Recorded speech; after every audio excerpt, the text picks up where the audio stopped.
Bonjour à toutes, bonjour à tous, bienvenue dans 7 à l'extérieur, l'avant-dernier 7 à l'extérieur de la saison.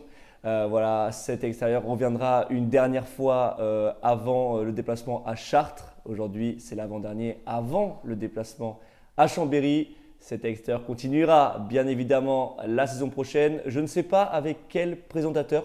Donc si vous voulez me voir rester dans cette émission, mettez en commentaire le chiffre 1, sinon le chiffre 2 si vous voulez que je sois remplacé par Corentin ou peut-être par Rémi qui a une petite chronique dans l'avant-match et qui prendra peut-être les rênes de cette émission, on ne sait pas. Ou tout simplement taper 3 si vous voulez qu'on soit tous les deux avec Rémi sur ce canapé. En tout cas, merci de votre fidélité. On espère que ces émissions vous ont plu. Le sommaire de cette émission avec la première partie player, on revient sur un fait marquant de la carrière de notre invité. La deuxième partie, le dernier match contre Montpellier. La troisième partie, le match à Chambéry vendredi soir. La quatrième partie, le tac au tac. Et la cinquième partie, vos questions-réponses que vous me envoyez tout simplement sur Facebook les lundis matins à mon invité. Mon invité aujourd'hui a un palmarès assez fou. Il a gagné 2 Ligues des Champions en Asie, 2 Ligues des Champions en Afrique, 1 Ligue des Champions en Europe et a gagné 4 fois la Coupe d'Afrique des Nations. Mon invité, vous l'avez deviné, c'est Mohamed Mabdou. Salut Bi. Salut. Comment ça va? Ça va, et vous? Très bien, très bien. Va, Nickel. Tranquille, fatigué un peu. Ouais, ça va? Ouais. Ça a enchaîné dimanche, là, on est tranquillement. Parce que cette émission, voilà, on l'a fait un peu Pour plus tôt. moi, jouer à dimanche, c'est catastrophique. Franchement. À 17h, tu n'avais plus l'habitude. Exactement. Ah ouais. Non, parce que tu jouais tous les journées à 20h. Oui. Après, tu changeais une fois comme ça, à dimanche. C'est beaucoup pour moi. Ouais, faut se remettre de l'émotion. Ouais, c'est ça aussi, un grand sportif, c'est aussi les spectateurs des fois ne savent pas trop, mais c'est vraiment te réorganiser, faire autrement. C'est pas pareil de jouer à 20h qu'à 17h. Exactement. Et plus, avant, tu jouais vendredi, tu prends samedi, dimanche, Oui, comme repos. tranquille. Bah, maintenant, pour tous les semaines d'entraînement, deux fois.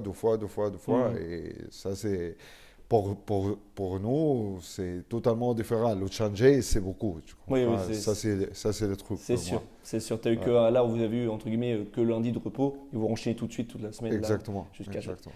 Très bien. Bibi, dans cette première partie, j'ai parlé de ton palmarès et on va parler de tes 5 Ligues des Champions, mais sur 3 continents différents. Ouais. C'est quand même assez fou. Pour toi, explique-nous un peu comment ça s'est passé et entre l'Asie, l'Afrique et l'Europe, pour toi, laquelle a été ta préférée et laquelle a été la plus dure à gagner? C'est Égypte et Montpellier, c'est les grands. Je suis content pour prendre le 3 à 3 places. Pour moi, Égypte et Montpellier, avec un gros équipe, avec un gros joueur comme Ludo, Oui. Guigo et Kaftechnik, et tous les joueurs, et il est magnifique. Pour moi, ça c'est. Donc, Montpellier que tu as battu Nantes en finale dans le Final Four avec Montpellier. Oui, C'était fait voir avec les 3 équipes françaises. On se souvient, Nantes qui avait éliminé le PSG et vous qui avez battu Nantes du coup en finale après avoir éliminé Varda. Exactement. Pour moi, comme on apprend le final et partir. Tu connais, Voilà, ouais. le trophée, tu prends le trophée et tu partir. Tu gagnes et hop, tu cours. Exactement. Il y avait Exactement. beaucoup de Nantais aussi dans le stade et il y avait 2 publics, mais c'était fou. À Cologne, c'est ça? En Oui, Allemagne? à Cologne. Ah, Et Nantes aussi, l'ambiance de Nantes, Oui. c'est folie. Ah oui. Pour le foot, c'est la même. J'ai vu une vidéo pour l'entrée de Nantes. Elle est magnifique, franchement. Ouais, qui ne savent pas trop, le Final Four, c'est 4 équipes et c'est sur un week-end.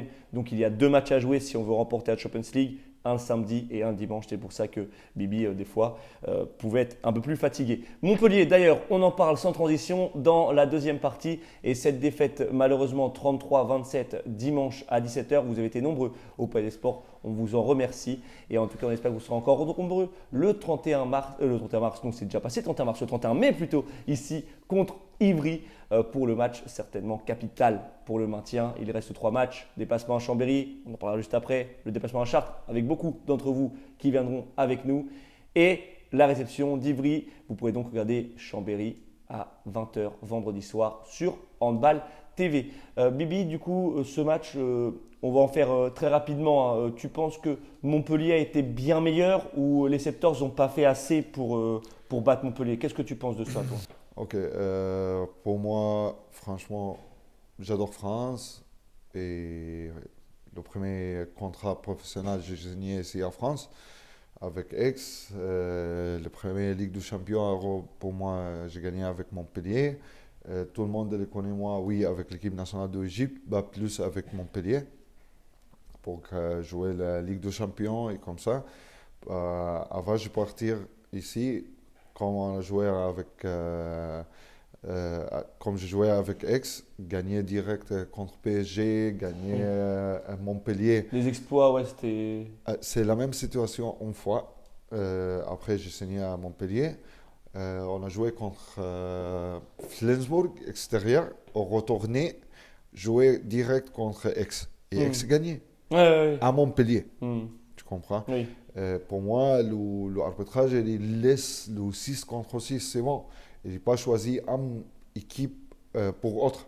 Tu comprends? Oui, Montpellier, les gros joueurs, et les gros joueurs, et les gros équipes avec un gros coach. Bah, pourquoi tu ne laisses pas le jeu normal? Tu comprends? Ça, c'est pour moi le truc. Le Et point je ne comprends pas négatif, ouais. exactement. Et comme on a joué Toulouse. Avec Toulouse, l'arbitrage, je sais le doigt arbitre parce que comme j'ai joué ici, il est soufflé pour beaucoup de matchs pour moi. Et comme j'ai vu le doigt arbitre, je me dis finalement, Ouais. un doigt arbitre, je connais, tu comprends. Et regarde le match contre Toulouse, Ouais, ouais. c'est 6 contre Ça a 6. été équitable, il n'y a pas eu de décision. Exactement. Alors que là, à Montpellier, il y a eu des décisions un peu plus en faveur de Montpellier, que notamment avec Rémi Desbonnets qui a eu 2 ballons en sa faveur, alors qu'elle était pour nous la balle normalement. Exactement. Et pour le dernier, La faute. le fini du match, Oui. du volet, il dit arrête le ballon. Et il m'a dit oui, j'arrête, je touche le ballon. Tu comprends? Il a reconnu, ouais. Exactement. Pour moi, les décisions, je ne comprends pas pourquoi pas, il n'y a pas de vidéo.